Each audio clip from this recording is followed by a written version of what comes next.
2009-10 সালে পানাগড় শিল্প তালুকের জন্য জমি দিয়েছিলেন পানাগড় এলাকার মানুষেরা। কথা হয়েছিল যে এই এলাকায় যারা জমি দিয়েছেন তাদের কর্মসংস্থান হবে, তার সাথে এলাকার মানুষরা কর্মসংস্থান হবে। কিন্তু দীর্ঘ 15 বছরে একাধিক শিল্প এলেও এই এলাকার মানুষদের অভিযোগ, এলাকার মানুষরা কোনো কর্মসংস্থান পায়নি।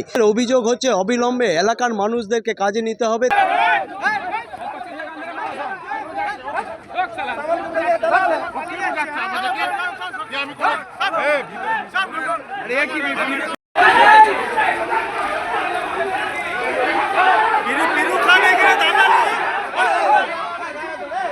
স্থানীয় মানুষেরা কেন কাজ পাচ্ছেন না সেটা নিয়েই তুমুল উত্তেজনা পানাগড় শিল্প তালুকে। পানাগড় শিল্প তালুকে স্থানীয়দের কর্মসংস্থান এবং সিন্ডিকেট রাজ অবিলম্বে ভাঙতে হবে সেই দাবি নিয়েই পানাগড় শিল্প তালুকে গেটের সামনে বিক্ষোভ দেখাচ্ছেন এলাকার মানুষ। ঘটনাস্থলে কাঁকসা থানার পুলিশ এবং কেন্দ্রীয় বাহিনী।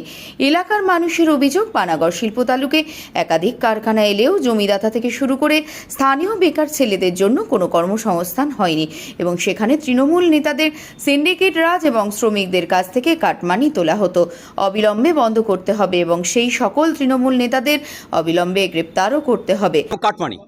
কাটমানি চলেছে, সেই জন্য আমাদের সাধারণ মানুষ, এলাকার মানুষ জনরোষে তারা এই প্রতিবাদটা করেছে।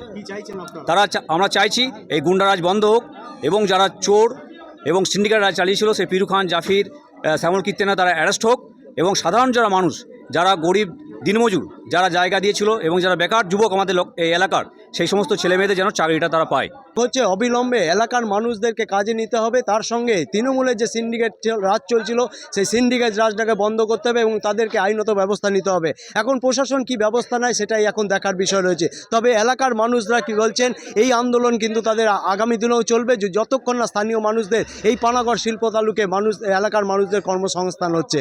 পানাগড় থেকে সুভাষ দাস, সারা বাংলা দর্পণ।